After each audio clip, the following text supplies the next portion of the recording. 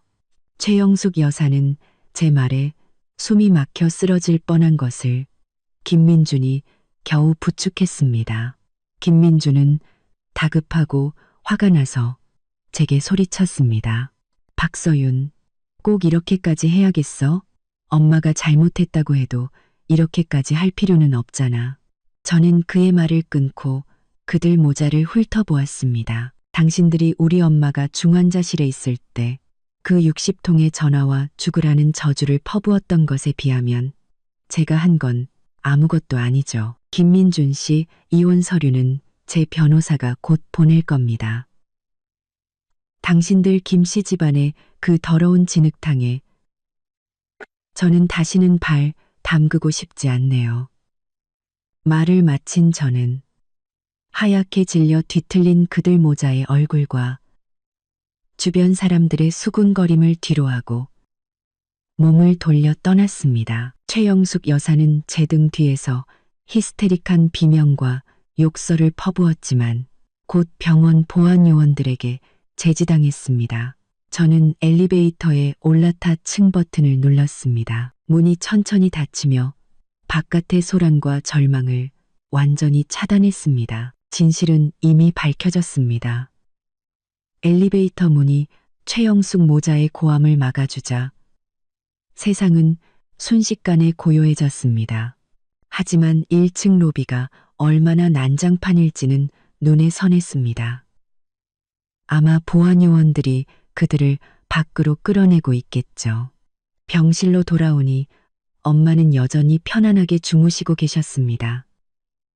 저는 침대 옆에 앉아 엄마의 손을 잡았습니다. 마음은 이상할 정도로 평온했습니다. 방금 전의 대치 상황에 흥분하지도 억울하지도 않았습니다. 그저 모든 것이 제자리를 찾아가는 듯한 담담함만이 있었습니다. 저는 이것이 끝이 아니라는 것을 알았습니다. 최영숙과 김민준의 성격상 절대 이렇게 쉽게 포기하지 않을 것입니다. 그들은 눈이 뒤집힌 도박꾼처럼 어떻게든 판을 뒤집으려 할 것입니다. 설령 가장 추하고 비열한 방법을 써서라도 말이죠. 역시나 얼마 지나지 않아 제 핸드폰이 다시 울렸습니다.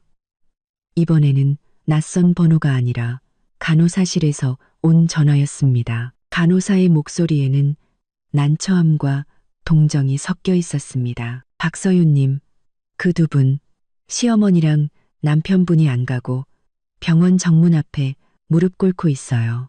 사람들이 엄청 구경하고 있고 보안 요원들이 말려도 막무가내예요. 박서윤 님이 내려와서 용서해주지 않으면 절대 안 일어나겠다고 버티고 있는데 병원 이미지가 너무 안 좋아져서요. 어떻게 좀 무릎을 꿇었다고요? 저는 잠시 멍했다가 이내 냉소가 터져 나왔습니다. 정말 그들답네요. 강하게 나가니 안 통하니까 이제는 약한 척, 도덕적 비난, 동정심 유발 작전으로 나오는군요. 여론을 이용해서 저를 굴복시키려는 속셈이겠죠. 하지만 제 마음은 이미 돌처럼 굳었습니다. 저는 간호사에게 말했습니다. 죄송합니다. 병원에 폐를 끼쳤네요. 그 사람들 꿇고 싶으면 계속 꿇으라고 하세요. 저는 절대 안 내려갑니다. 만약 계속 소란을 피우면 보안팀에서 바로 경찰에 신고해 주세요. 전화를 끊고 저는 창가로 걸어갔습니다. 엄마 병실은 5층이었고 병원 정문 쪽이 비스듬히 보였습니다. 아래를 내려다보니 정확한 표정은 보이지 않았지만 정말로 두 사람이 병원 정문 앞 광장 바닥에 무릎을 꿇고 있는 것이 보였습니다. 병원 정문 앞 주위에는 구경꾼들이 듬성듬성 모여 있었습니다. 참으로 가련하고 비참한 광경이었습니다. 저는 커튼을 쳤습니다. 보지 않으면 그만이었습니다. 병원 정문에서 최영숙과 김민주는 차가운 시멘트 바닥에 나란히 무릎을 꿇고 있었습니다. 최영숙은 콧물 눈물을 쏟으며 허벅지를 치고 구경꾼들에게 울부짖었습니다. 여러분, 제발 저희 얘기 좀 들어주세요. 우리 며느리가 아주 악독해요. 사소한 집안 문제로 우리 식구를 죽이려고 해요. 우리 집까지 뺏어가고 우리 노부부가 평생 모은 재산인데 우리 식구 이제 어떻게 살라고요. 김민준도 고개를 숙이고 고통스럽고 후회하는 듯한 표정을 지으며 가끔 눈물을 쥐어짜냈습니다. 사정을 모르는 사람들은 수군거리기 시작했습니다. 아이고, 저 할머니 우는 것 좀 봐. 진짜 불쌍하다. 며느리가 저렇게 독한가? 집안일은 알 수 없지만 저렇게 길바닥에 무릎 꿇고 난리치는 건 좀 심하네. 최영숙은 동정하는 사람들이 보이자 더 신이 나서 울부짖었습니다. 목소리가 더욱 처절해졌습니다. 박서윤, 이 은혜도 모르는 년아. 어서 나와. 엄마가 잘못했다. 엄마가 너한테 사과할게. 제발 이렇게까지 하지는 마. 우리 식구 다 죽이려고 작정했어? 그녀는 울면서 몰래 김민준을 꼬집어 같이 소리치라고 신호를 보냈습니다. 김민준은 마지못해 이번 동 건물을 향해 소리쳤습니다. 서윤아, 여보, 내가 잘못했어. 정말 잘못했어. 제발 이번 한 번만 용서해줘. 앞으로는 집안일 다 내 말 들을게. 엄마도 너한테 잘할 거야. 제발 내려와줘. 부탁이야. 그들의 울음소리에 더 많은 구경꾼과 보안요원들이 몰려들었습니다. 보안팀장은 골치 아프다는 표정으로 그들을 일으키려 했습니다. 두 분, 여긴 병원입니다. 조용히 해야 하는 곳이에요. 이렇게 질서를 어지럽히시면 안 됩니다. 계속 이러시면 정말 경찰 부르겠습니다. 최영숙은 보안요원의 손을 뿌리치며 떼를 썼습니다. 안 일어나. 우리 며느리가 내려와서 용서해주지 않으면 절대 안 일어나. 그 애가 나오게 해줘. 안 그러면 나 여기서 죽을 거야. 보안팀장은 어쩔 수 없이 정말로 경찰에 신고할 준비를 했습니다. 상황이 혼란스러워질 때 검은색 세단 한 대가 조용히 길가에 멈춰 섰습니다. 차문이 열리고 하정우 변호사가 서류 가방을 들고 냉정한 표정으로 내렸습니다. 그는 구경꾼들을 해치고 최영숙과 김민준 앞으로 걸어갔습니다. 최영숙은 정장을 입은 사람이 나타나자 그가 높은 사람이라고 생각했는지 즉시 방향을 틀어 하 변호사에게 머리를 조아렸습니다. 높으신 분, 제발 저희 서민들 좀 도와주세요. 우리 며느리가. 하 변호사는 무표정하게 그녀의 말을 끊었습니다. 그의 목소리는 크지 않았지만 주변을 조용하게 만드는 위험이 있었습니다. 최영숙 씨, 김민준 씨. 저는 박서윤 씨의 법률 대리인 하정우 변호사입니다. 최영숙과 김민준의 울음소리가 순간 목구멍에서 멎었습니다. 그들은 불안한 눈으로 하 변호사를 쳐다봤습니다. 하 변호사는 서류 가방에서 서류 한 장을 꺼내 그들 앞에 내밀었습니다. 이것은 법원에서 방금 발부된 개정 통지서입니다. 최영숙 씨의 부부, 공동재산은닉 및 저희 의뢰인 박서윤 씨와 그 배우자의 합법적인 재산권 침해 혐의에 대한 재판이 다음 달 15일 오전 9시 지방법원 제3법정에서 열릴 예정입니다. 시간 맞춰 출석하시기 바랍니다. 개정 통지서.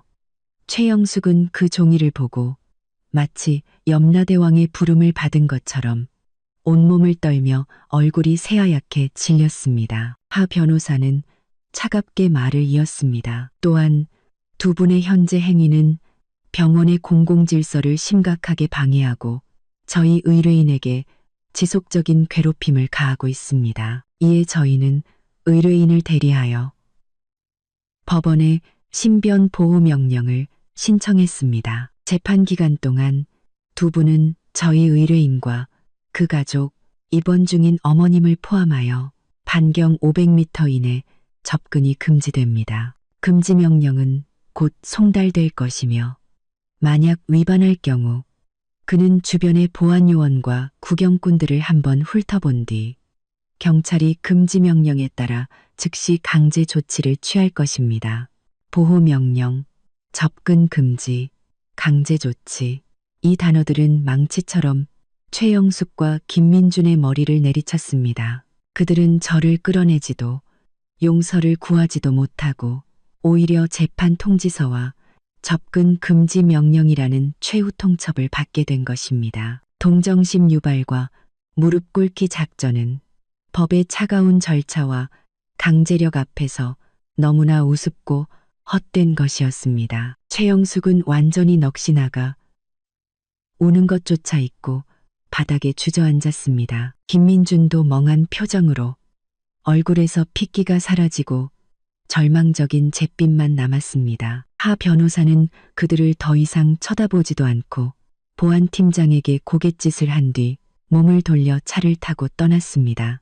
깔끔하고 단호했습니다. 주변 구경꾼들도 상황을 파악하고 수군거림의 방향이 순식간에 바뀌었습니다. 어머, 저 시어머니가 재산 숨겼다가 고소당한 거였네. 꼴 좋다. 저렇게 길바닥에서 창피나 당하고. 그러게 며느리 괴롭히더니 벌 받는 거지. 비난의 눈초리와 수군거림이 바늘처럼 쏟아졌습니다. 보안 요원들도 사람들을 해산시키며 최영숙과 김민준에게 즉시 떠나지 않으면 경찰을 부르겠다고 엄중히 경고했습니다. 최영숙과 김민준은 사람들의 손가락질과 비웃음 속에서 엉망인 모습으로 바닥에서 일어나 집 잃은 개처럼 황급히 병원 정문을 떠났습니다. 그들의 마지막 발악은 처참한 실패로 끝났고 온 동네에 웃음거리가 되었습니다. 후회? 당연히 했겠죠. 하지만 너무 늦었습니다. 법의 톱니바퀴는 이미 차갑게 돌아가기 시작했고 그들을 기다리는 것은 피할 수 없는 심판뿐이었습니다. 하 변호사가 전해준 개정 통지서는 최영숙과 김민준의 마지막 희망마저 앗아갔습니다. 동정심 유발도 무릎 꿇기도 소용없었습니다. 법의 절차는 냉정하게 시작되었습니다. 그들은 병원에서 도망치듯 집으로 돌아왔습니다. 한때 그들의 불평과 저의 억압으로 가득 찼던 낡은 아파트는 이제 숨막히는 절망으로 가득 찼습니다. 최영숙은 소파에 주저앉아 넋나간 눈으로 중얼거렸습니다. 끝났어. 다 끝났어. 집도 뺏기고 재판까지 받아야 하다니. 김민준은 갇힌 짐승처럼 초조하게 집안을 서성였습니다. 그는 갑자기 멈춰서서 최영숙을 노려보았습니다. 엄마, 메이플 가든 아파트, 대체 어떻게 된 거예요? 돈은 어디서 났고요? 왜 그렇게 꽁꽁 숨기셨어요? 이제 딱 걸렸잖아요. 최영숙은 그의 고함에 움찔하며 눈을 피하고 우물쭈물했습니다. 나는 다 너 생각해서. 나중에. 저를 위해서요? 김민주는 차갑게 비웃었습니다. 저를 위해서 이제 저를 알거지로 만들고 소송까지 당하게 만드셨어요? 저를 위해서 이 집안을 풍비박산 내셨냐고요. 아주버님 김민호와 형님 이수진은 차가운 눈으로 그들을 지켜볼 뿐이었습니다. 시어머니가 작은 아들 몰래 집을 사준 것을 안 순간부터 그들의 마음은 이미 돌아섰습니다. 형님 이수진이 비꼬는 투로 말했습니다. 이제 와서 그런 말 해봐야 뭐해요. 그 집 압류되고 재판에서 지면 우리가 사는 이 낡은 아파트까지 영향이 있는 거 아니에요? 이거 아버님 이름으로 남겨진 유산이잖아요. 어머님 단독 명의로 바꿨다고 해도 결국 유산인데 박서윤이 독하게 마음먹으면 이 집까지 나눠 갖자고 하는 거 아니에요? 그 말은 마지막 남은 희망을 찢는 칼날 같았습니다. 최영숙은 벌떡 고개를 들었습니다. 얼굴이 종이처럼 하얘졌습니다.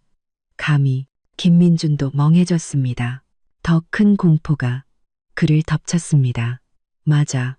만약 메이플 가든 아파트가 엄마가 숨긴 부부 공동 재산으로 인정되면 아버지 유산 정리가 제대로 안 된 거잖아.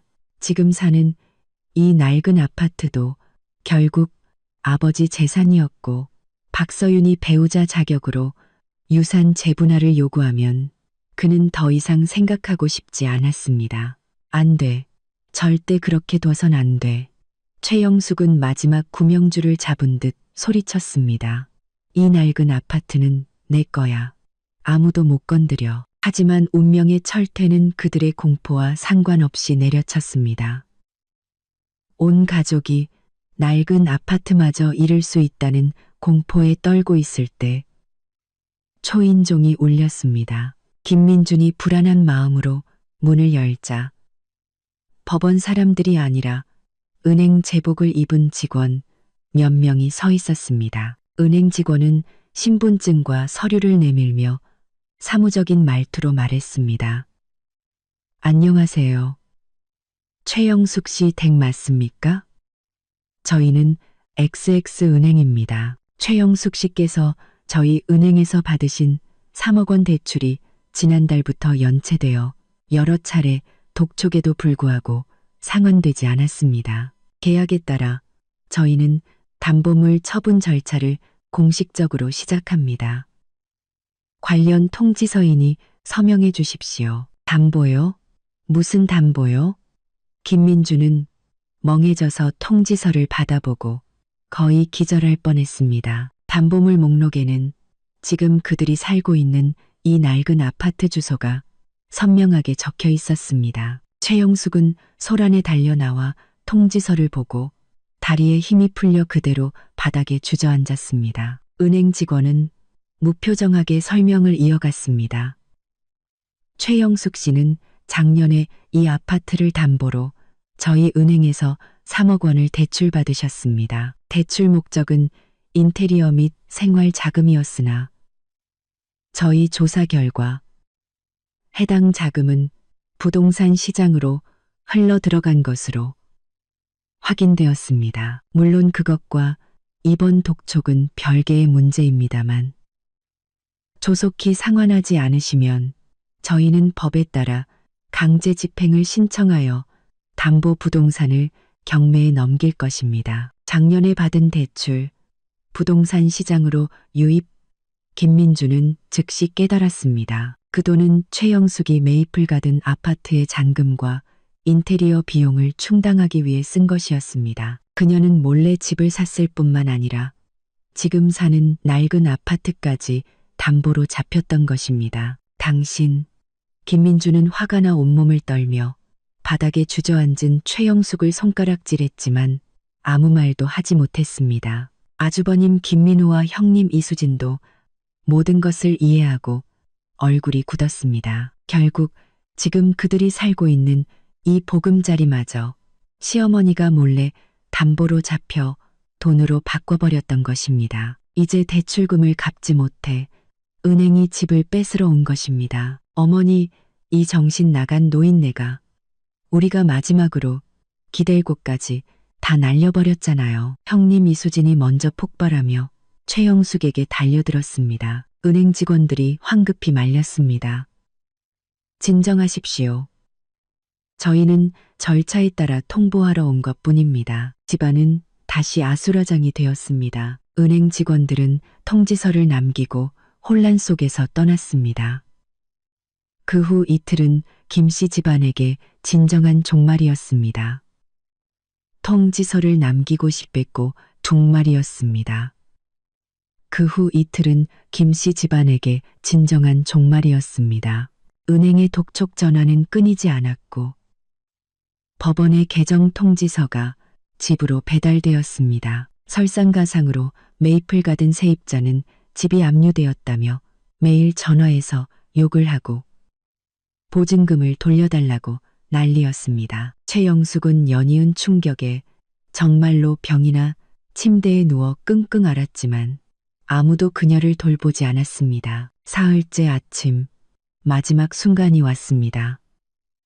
법원 집행관 몇 명이 은행 직원들과 함께 다시 김씨 집안의 문을 두드렸습니다. 이번에는 강제 퇴거 통지서였습니다. 대출 연체로 인해 담보 부동산이 경매 절차에 들어가기 전 정해진 기한 내에 집을 비우라는 것이었습니다. 김민주는 떨리는 손으로 최종 판결문 같은 통지서를 받아들고 완전히 무너졌습니다. 집을 비우라고? 어디로 가란 말인가? 돈은 이미 최영숙이 다 날려버리고 빚만 남았습니다. 친척들은 이미 그들의 실체를 알고 외면했습니다. 아주버님 김민호와 형님 이수진은 굳은 얼굴로 미친 듯이 자기 짐을 챙기기 시작했습니다. 이 난장판을 떠나 처가로 도망갈 작정이었습니다. 최영숙은 침대에 누워 바깥의 소란을 들으며 숨이 넘어가도록 울었지만 아무도 신경 쓰지 않았습니다. 마지막 기한이 되자 김민주는 알아놓은 최영숙을 부축하고 몇 안 되는 짐을 들고 나왔습니다. 쓸만한 것들은 이미 형님이 다 챙겨 떠났고 아주버님네 가족은 진작에 도망쳤습니다. 그들 모자는 정말로 외톨이가 되었습니다. 그들은 수십 년간 살았던 낡은 아파트를 뒤로하고 봉인 딱지가 붙은 현관문을 바라보며 떠났습니다. 눈앞에는 낯선 거리만이 펼쳐져 있었습니다. 오늘 밤 그들은 어디로 가야 할까요? 다리 밑, 공원 벤치, 아니면 하룻밤 싸구려 여관에 묵고 내일 다시 떠돌아야 할까요? 최영숙은 거리를 오가는 사람들, 따뜻한 불빛이 새어나오는 창문들을 보며 마침내 통곡했습니다. 이번에는 진짜 절망과 후회의 눈물이었습니다. 하지만 너무 늦었습니다. 그들은 자신들이 저지른 모든 일에 대해 가장 끔찍한 대가를 치르게 된 것입니다. 집을 잃고 거리로 내몰리게 된 것입니다. 병실 창문으로 따뜻한 햇살이 들어와 엄마의 창백하지만 미소 띤 얼굴을 비췄습니다. 의사 선생님이 방금 검진을 마치고 웃으며 제게 말했습니다. 회복 속도가 아주 좋습니다. 예상보다 훨씬 좋아요. 이틀 정도 더 지켜보고 안정적이면 퇴원해서 집에서 요양하셔도 됩니다. 감사합니다. 선생님, 정말 감사합니다. 저는 연신 고개를 숙이며 감격에 겨워 눈시울이 붉어졌습니다. 하지만 이번에는 순수한 기쁨의 눈물이었습니다. 의사 선생님을 보내고 저는 침대 옆에 앉아 엄마의 손을 꽉 잡았습니다. 엄마, 들으셨죠? 곧 집에 갈 수 있대요. 엄마는 힘없이 제 손을 마주 잡았지만 눈빛은 밝았습니다. 천천히 고개를 끄덕이며 입꼬리를 힘겹게 올렸습니다. 죽음의 문턱에서 살아 돌아온 우리 모녀는 이 평온한 순간을 소중히 여겼습니다. 이번 기간 동안 저는 김 씨 집안에 대해 한마디도 꺼내지 않았습니다. 그 끔찍한 일들은 엄마의 생명 앞에서는 먼지처럼 하찮았습니다. 하지만 엄마는 엄마였습니다. 저를 보며 예전보다 정신은 좋아졌지만 야윈 제 얼굴을 걱정과 궁금함이 섞인 눈빛으로 바라보셨습니다. 엄마는 기운을 좀 차리고 제 손등을 가볍게 두드리며 아직 힘없는 목소리로 또렷하게 말했습니다. 서윤아, 그동안 고생 많았. 엄마 때문에 너까지 고생했지. 김씨 집안 쪽은 그 사람들 너 더 안 괴롭히니? 저는 엄마를 속일 수 없었고 더 이상 속이고 싶지도 않았습니다. 저는 심호흡을 하고 최대한 담담하고 후련한 목소리로 말했습니다. 엄마, 다 해결됐어요. 이제 그 사람들 다시는 저 괴롭힐 수 없어요. 저는 간단하게 자초지종을 설명했습니다. 욕설과 무릎 꿇기 같은 추한 장면은 빼고 최영숙이 어떻게 재산을 숨겼고 제가 위급할 때 어떻게 저를 닥달했는지, 제가 위급할 때 어떻게 저를 닥달했는지, 그리고 제가 어떻게 법의 힘을 빌려 그들이 죗값을 치르게 했는지, 결국 낡은 아파트마저 잃게 된 것까지 이야기했습니다. 엄마는 조용히 듣고 있었습니다. 얼굴 표정은 걱정에서 충격, 분노로 변했다가 마침내 깊은 한숨과 함께 안도감으로 바뀌었습니다. 엄마는 한참 침묵하다가 조용히 말했습니다. 고생했다, 내 딸. 엄마가 미안하다. 예전에는 맨날 너한테 참으라고만 했는데 결혼하면 다 참고 사는 건 줄 알고 엄마가 너를 더 힘들게 할 뻔했구나. 저는 고개를 저었습니다. 엄마 탓 아니에요. 제가 어리석었어요. 참고 살면 언젠가는 좋아질 거라고 믿었던 제가 바보였어요. 이제 깨달았어요. 착하게만 살면 당하기만 한다는 걸. 넘지 말아야 할 선은 절대 넘겨줘선 안 된다는 걸요. 엄마는 저를 보며 안쓰러움과 함께 대견함이 깃든 눈빛을 보냈습니다. 항상 주눅 들어있던 딸이 정말로 달라졌다는 것을 느낀 것 같았습니다. 엄마는 힘주어 고개를 끄덕이며 단호한 목소리로 말했습니다. 그래, 깨달았으면 됐다. 그런 지옥 같은 곳 진작에 나왔어야지. 엄마가 응원한다. 이제 우리 둘이서 잘 살자. 엄마가 도와줄게. 저는 웃었습니다. 마음속 가장 큰 돌덩이가 내려앉는 기분이었습니다. 엄마의 이해와 지지를 얻으니 10번의 재판에서 이긴 것보다 더 든든했습니다. 퇴원하는 날, 날씨는 아주 맑았습니다. 저는 엄마에게 새로 산 외투를 입혀드리고 모든 수속을 마쳤습니다.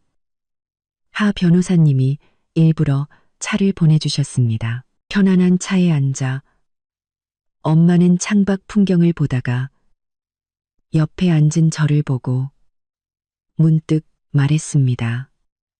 하늘이 무너져도 솟아날 구멍은 있구나. 누구 없어도 잘 살 수 있어. 오히려 더 잘 살 수도 있고. 저는 엄마의 손을 꽉 잡으며 말했습니다. 네, 엄마, 더 잘 살 거예요. 차는 그 억압적이었던 김씨 집안도 엄마의 낡은 집도 아닌 시내 중심가에 새로 지은 고급 오피스텔로 향했습니다. 제가 지난 몇 년간 몰래 모은 돈에 회사에서 가불한 돈을 합쳐 얻은 곳이었습니다. 크지는 않았지만 깨끗하고 햇살이 잘 들어와 엄마가 요양하기에 안성맞춤이었습니다. 엄마는 놀라서 저를 보았습니다. 서윤아, 여긴. 저는 엄마를 부축하며 웃었습니다. 엄마, 여기가 우리 임시 새집이에요. 여기서 편하게 몸조리 하세요. 그쪽 일 완전히 끝나면 그때 다시 천천히 생각해요. 밝고 깨끗한 집에 들어와 엄마는 창밖 풍경을 보다가 저를 보고 눈시울이 붉어졌지만 얼굴에는 진심 어린 미소가 가득했습니다. 좋다. 여기 정말 우리 딸 다 컸네. 엄마를 눕혀드리고 저는 베란다에 서서 자유로운 공기를 깊이 들이마셨습니다. 핸드폰이 진동했고 김민준에게서 온 문자였습니다. 새로운 번호였습니다. 내용은 더 이상 애원이나 협박이 아닌 막다른 길에 몰린 절망과 체념이었습니다. 박서윤, 네가 이겼다. 우리가 졌어. 엄마는 아파서 누웠고 우리는 이제 여관비도 없어. 지난 정을 생각해서 이혼 서류에 빨리 도장 좀 찍어주면 안 될까? 재산은 바라지도 않아. 제발 우리 좀 내버려둬. 더는 문제 삼지 말아줘. 저는 문자를 보고 아무 표정도 짓지 않았습니다. 우리 사이에 그런 게 남아있기는 했나? 저는 짧게 답장했습니다. 제 변호사가 연락할 겁니다. 법대로, 원칙대로 진행하세요. 문자를 보내고 저는 그 새로운 번호도 차단했습니다. 하루하루가 지나며 두꺼운 먹구름이 거친 하늘처럼 제 삶은 점점 밝아졌습니다. 엄마는 제 간호 덕분에 빠르게 회복하셨고 얼굴색도 좋아지셨습니다. 이제 집안에서 혼자 걸어 다닐 수도 있게 되었습니다. 엄마는 새 집에 적응했고 베란다에서 햇볕을 쬐거나 화단의 꽃을 보며 편안한 미소를 지으셨습니다. 더 이상 제게 참으라는 말 대신 항상 저를 격려해 주셨습니다. 서윤아, 지금이 정말 좋다. 마음이 편하니까 밥도 맛있네. 저는 회사 근처에 집을 구해 일에 몰두했습니다. 예전에 성공시켰던 작은 프로젝트 덕분에 회사에서 자리를 잡았고 사장님은 제게 더 중요한 일들을 맡기기 시작했습니다. 저는 제 능력을 인정받는 기분이 무엇보다 뿌듯했습니다. 그러던 중 하 변호사님에게서 전화가 왔습니다. 김민준이 모든 재산 분할을 포기하고 이혼 서류에 도장을 찍었다고 했습니다. 최영숙의 건강이 악화되어 그들 역시 저희가 제시한 합의안을 받아들였다고 했습니다.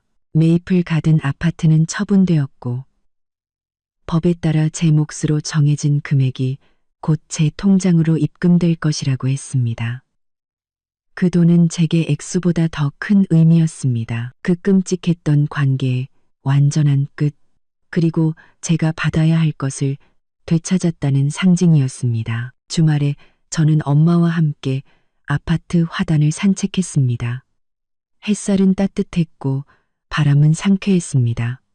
엄마가 갑자기 손가락으로 저 멀리를 가리켰습니다. 서윤아, 저기 좀 봐. 엄마가 가리키는 곳을 보니 아파트 쓰레기장 옆에서 허리가 구분한 할머니가 재활용 쓰레기통을 뒤지고 있었습니다.